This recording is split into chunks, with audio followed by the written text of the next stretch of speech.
Sepsis merupakan penyebab kematian terbesar nomor 10, Dok. 3 hari kemudian dia harus cuci darah. Iya, betul. Di kaki itu saja Iya. bisa membuat pasien masuk ICU. Sebelum lanjut, jangan lupa like dan subscribe akun Nevisual Perdatin Jambi sekarang juga.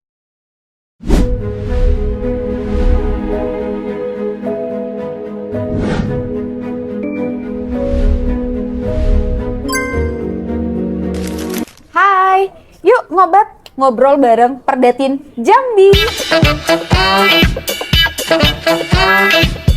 Hari ini kita sudah ditemani oleh Dr. Ade, spesialis anestesi terapi intensif, subspesialis intensif care. Halo Dok, apa kabar Dok? Halo Nadila, apa kabar? Alhamdulillah, ya. iya. Sehat ya? Alhamdulillah sehat Dok.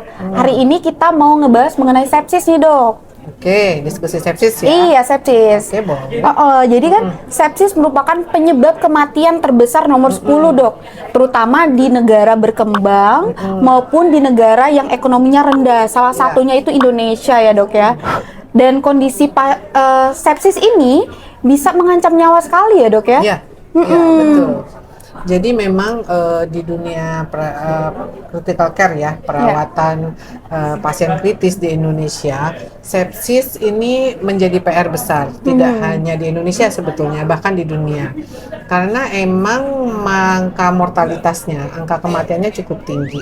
Nah, dari definisi sendiri itu dikatakan ya bahwa sepsis itu memang suatu kondisi life threatening yang mengancam nyawa yang sebenarnya diakibatkan oleh infeksi. Ada infeksi nih masuk ke tubuh, tetapi si tubuh pasien itu meresponnya berlebihan. Jadi ada dysregulated dari hostnya itu. Seharusnya kan kalau seperti misalnya nih kita ada infeksi, ya ada kuman masuk, kalau daya tahan tubuh kita baik, maka imun kita akan berusaha mengeradikasi kuman-kuman yang masuk sehingga kita bisa memulihkan diri kita sendiri. Nah, pada sepsis itu suatu kondisi yang tadi life threatening, mengancam nyawa karena infeksinya berat sehingga respon tubuhnya juga berat. Jadi ibaratnya itu di tubuh kita itu tentaranya berbondong-bondong. Tetapi si tentara sebagai respon imun dari infeksi yang berat ini berlebihan dan akhirnya perperangan yang terjadi itu juga merugikan si tubuh pasien. Jadi akhirnya berdampak kepada semua sistem organ. Oke.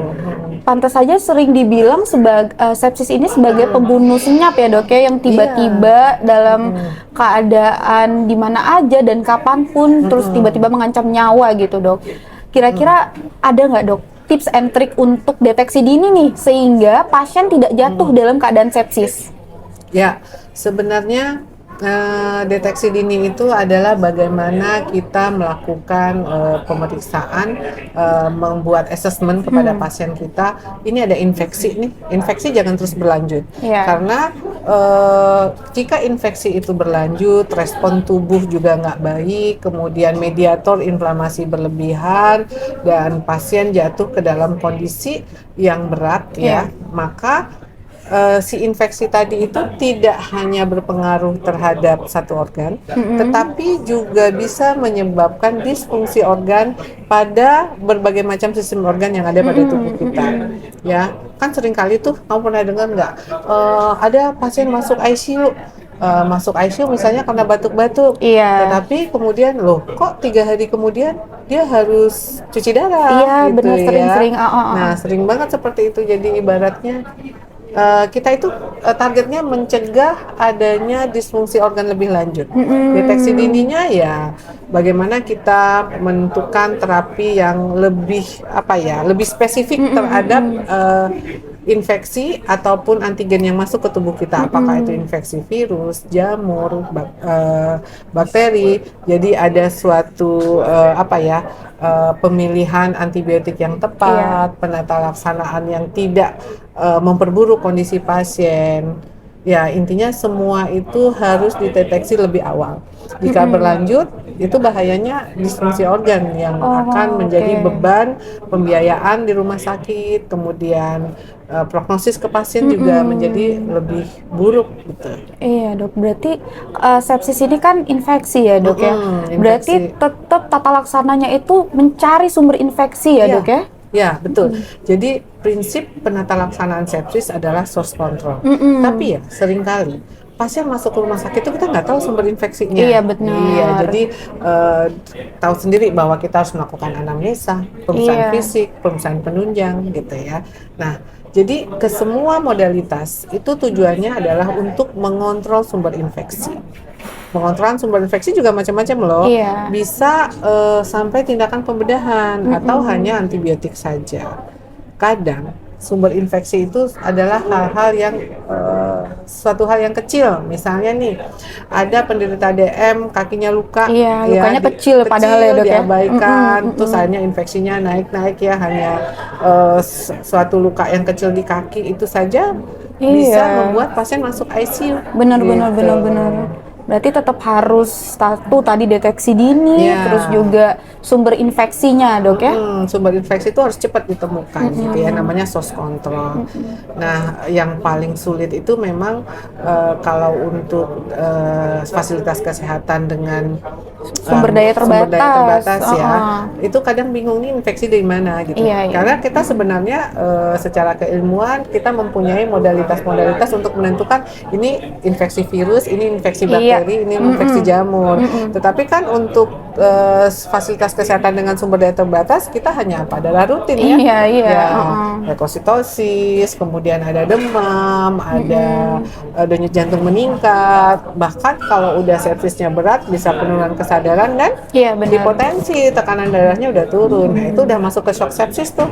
Udah harus hati-hati ya, karena akan ada organ yang dikorbankan pada pasien shock sepsis. Berarti pada prinsipnya sebenarnya untuk lebih bagusnya tuh membutuhkan pemeriksaan penunjang yang lebih bagus ya, Iya. Dok ya. Cuman tapi dari pemeriksaan fisik sederhana aja sebenarnya sudah bisa, Dok ya. Iya, jadi kita mengenal ada namanya SOFA-score ya. SOFA-score itu masih kompleks pemeriksaan laboratoriumnya ya. Ada bilirubin, Iya. ada pemeriksaan AGD, analisa gas darah yang kita harus menghitung fraksi oksigen dengan saturasi yang dihasilkan. Nah, kemudian dimodifikasi dengan Quick SOFA. Nah, Oke. Quick SOFA itu juga akan membantu tenaga-tenaga kesehatan untuk mempersiapkan bahwa ini kayaknya sepsis nih gitu. Iya. Jadi setiap pasien yang sudah terindikasi dia infeksi nih, ini suspek infeksi nih gitu. Oke. Nah, pasien masuk IGD suspek infeksi gimana? Demam, Iya. kemudian leukosit tinggi, cuman bingung ini kira-kira sepsis nggak ya? Iya. Coba kita pakai KISOFA. Kisofa tadi ya, Dok ya. Ya, KISOFA itu sangat sangat gampang sekali buat tenaga kesehatan Iya. di lini terdepan di fasilitas kesehatan yang terbatas untuk mendeteksi ini mengarah ke sepsis nih. Kalau Iya. KISOFA-nya lebih dari 2, kita harus waspada Iya, benar. gitu ya. Karena KISOFA benar-benar pemeriksaan yang sehari-hari kita lakukan. Iya. Kita bisa menilai dari heart rate ya, frekuensi jantung, dari frekuensi napas, dari Kesadaran juga, Dok ya. kesadaran dan tekanan darah. Iya. Kalau lebih dari 2 pada pasien yang suspek infeksi, waspada kita bahwa Iya. itu sudah menuju ke sepsis. Tinggal cari nih sumber infeksinya Sumber infeksinya di mana, Iya, ya. source controlnya sih yang penting pada sepsis itu. Oke, pertanyaan selanjutnya, Dok. Tantangan terbesar dan sulit untuk tata laksana sepsis apa, Dok, kira-kira? Oke, tantangan terbesarnya adalah pasien itu datang ke rumah sakit dalam kondisi yang infeksinya udah berat. Ya, infeksinya berat itu artinya dia udah jatuh ke shock sepsis, sudah mulai ada organ disfungsi ya. Nah, organ disfungsi ini yang harus kita tata laksana secepat mungkin agar yang disfungsi organ ini tidak berlarut menjadi gagal organ gitu ya. Pernah nggak mendengar ada pasien masuk misalnya dengan sesak nafas nih, Iya. 2 hari kemudian harus cuci darah Iya, gitu, sering-sering. ya. Nah, itu kan sebenarnya sudah ada masalah pada disfungsi organ yang lain masuk karena masalah paru, tapi beberapa hari kemudian kok harus cuci darah. Iya. Nah, mulai itu ada gangguan pada ginjal kaki ya, Iya. akut kidney injury. Nah, pada tata laksana sepsis kita bisa melakukan tindakan-tindakan untuk agar si kerusakan ginjal tidak berlangsung lebih Oke. lanjut gitu ya. kenapa sih sampai terjadi AKI gitu ya? Iya. Ya itu tadi, pada sepsis itu disregulasi respon tubuh kita. Jadi mediator inflamasinya kebanyakan Iya, nih. berlebihan gitu ya, Iya. Dok ya? Jadi antibiotik sih udah dikasih, tapi si mediator inflamasi kan masih banyak Masih berkeliaran. Maka ada suatu tindakan yang kita lakukan untuk membuang mediator inflamasi ini. Namanya tindakan removal sitokin. Jadi Oke. mediator inflamasi itu kita remove dari dari tubuhnya lewat aliran darahnya. Itulah yang dilakukan tindakan blood purifikasi yang mirip penata laksananya dengan hemodialisis yang di awam itu. iya. Tapi sebenarnya itu bukan indikasi ginjal loh. Iya ya. Indikasinya adalah untuk blood purifikasi. Nah, biasanya pada pasien-pasien yang sepsis, shock sepsis kan juga mulai ada AKI ya, Iya. akut kidney injury derajat 2-3 itu sekalian diperbaiki. Oke. Jadi mediator inflamasinya diambil gitu ya. Sementara source control tetap dilakukan. Jadi secara simultan dilakukan tata laksananya dengan harapan agar outcome pasien menjadi lebih Iya. baik gitu ya. Karena mahal sekali memang biaya perawatan sepsis di ICU di rumah sakit gitu. Oke, berarti tata laksananya itu selaras semua, Komprehensif lebih tepatnya ya. sehingga ya fungsi organ itu balik lagi lah ya dok ya. Jangan sampai dari disfungsi MODF ya, multi organ disfungsi menjadi MOF, Iya. multi organ failure. Kalau Iya, udah benar. failure itu dari yang tadinya cuci darahnya hanya untuk blood purifikasi bisa menjadi gagal ginjal beneran dan harus cuci darah seumur hidup. Jadi timingnya harus tepat gitu. Karena kalau timing nggak tepat biaya juga lebih besar ya, sumber daya yang digunakan juga sia-sia gitu ya. Oke, pertanyaan selanjutnya nih dok, pernah nggak dokter sebagai tenaga medis mengalami kasus sepsis yang tidak terduga nih dok, yang bikin pusing kepala gitu dokter nge-treat pasiennya, boleh diceritain dok mungkin? Sebenarnya kasus sepsis itu yang paling sulit itu kalau kita melihat dari SOFA-score, apa aja score, kita udah bisa nih. Ini sepsis. Cuman yang repot itu sebenarnya itu mencari sumber infeksinya, gitu ya. Sumber infeksinya itu susah kita untuk kita udah tahu nih sumber infeksinya ini, tapi kita harus punya modalitas untuk menentukan sumber infeksinya seperti itu. Misalnya sumber infeksinya virus, kita harus punya pemeriksaan agar kita yakin jenis virusnya apa sehingga obat antivirusnya juga tepat. Atau kita harus melakukan kultur jamur, kultur bakteri yang perlu banget waktu ya, sementara kita tahu bahwa kultur itu aja 7 hari gitu ya. Nah, di antara waktu itu kita mau ngapain gitu. Jadi sulitnya itu adalah kita ingin buying time gitu ya, kayaknya nunggu itu kok kita mau ngapain. Nah, itulah diperlukan suatu insight, suatu pelatihan-pelatihan agar kita semua itu bisa lebih spesifik dalam menentukan terapi dini pada sepsis, sehingga pasien kita nggak jatuh kepada kondisi yang shock sepsis. Nah, pasien-pasien sepsis itu semua luar biasa buat saya ya. Yang repot itu adalah source controlnya. Kadang tidak mampu laksana untuk source controlnya itu. Masih sulit ya dok ya? Masih sulit dengan berbagai macam modalitas yang tidak dipunyai oleh seluruh rumah sakit. Iya benar. Gitu. Jadi memang kalau bisa dicegah ya jangan sampai jatuh ke shock sepsis. Iya. Ya begitu sepsis di-cut source control terus dia membaik, harapannya kan seperti itu deh ceritanya. Sepsis itu apa ya, nggak tuntas-tuntas dibahas gitu ya. Kemudian temuan-temuan, inovasi-inovasi, strategi-strategi untuk tata laksana sepsis itu selalu update di setiap pertemuan-pertemuan. Oke, menarik nih dok. Dok, kebetulan kita di sini ada mitos dan fakta nih dok mengenai sepsis. Yang pertama, sepsis hanya terjadi di rumah sakit. Mitos atau fakta dok? Mitos. Mitos ya dok ya? Iya. Karena kita sering dapat pasien dari rumah udah sepsis, udah shock sepsis bahkan, jadi tidak di rumah sakit. Berarti bisa terjadi di mana aja, nggak melulu di ICU, nggak melulu di rumah sakit, di rumah pun bisa dok ya? Bisa, tapi kadang dianggapnya demam-demam biasa. Demam-demam biasa. Padahal dia udah berbaring lama, misalnya ya, nggak ada mobilisasi, batuk-batuk. Ternyata begitu sampai ke rumah sakit, tensi udah turun, kesadaran menurun, udah jatuh ke dalam kondisi shock sepsis. Gitu. Oke, Ini ada mitos dan fakta yang kedua. Apa itu? Sepsis selalu ditandai dengan demam tinggi, Dok. Benar atau enggak ya?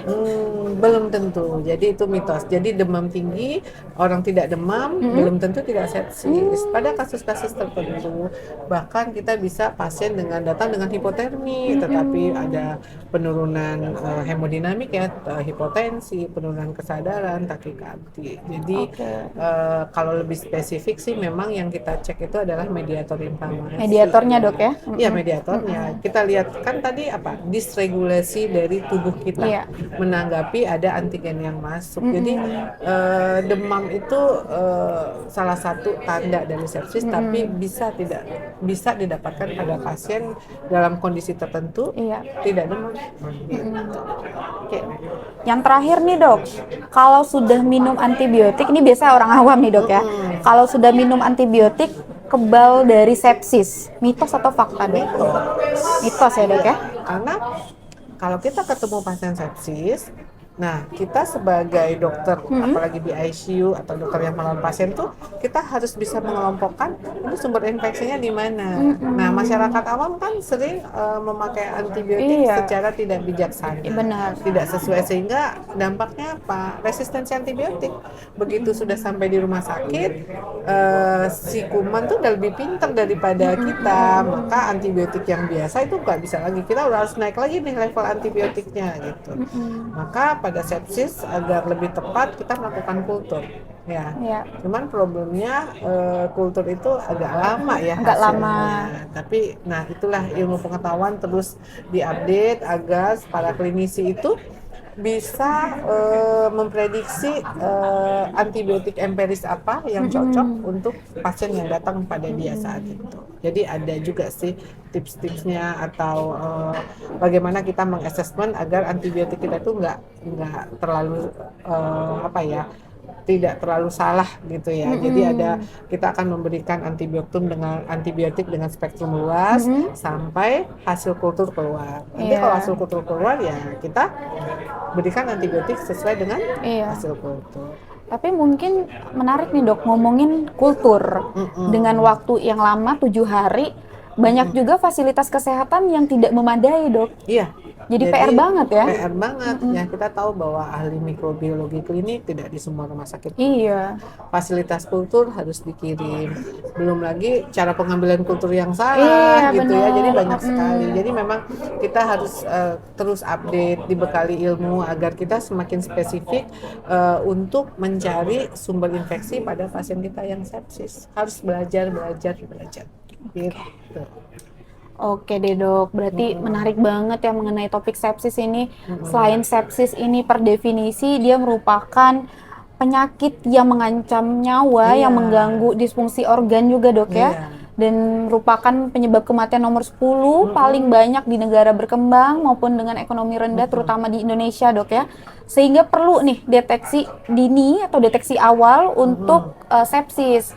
Yang tadi dimana kita bisa mungkin sesederhana mungkin pakai Kisofa dari pernafasan, penurunan kesadaran maupun nadi ya, Dok ya. Nadi, kemudian hipotensi gitu ya. Oke. Mungkin teman-teman yang mau lebih lanjut boleh nih ikutin Inasia ke-7 2025 di Jambi. Tanggalnya berapa? Tanggal 30 April sampai 4 Mei 2025. See you. Halo, udah daftar Inasia ke-7 2025 di Jambi belum? Buruan, ayo daftar. Ada simposium, workshop, gala dinner, mini soccer, dan lain-lainnya. Di tanggal 30 April 2025 sampai 4 Mei 2025. Ayo buruan daftar dan belajar bersama. See you!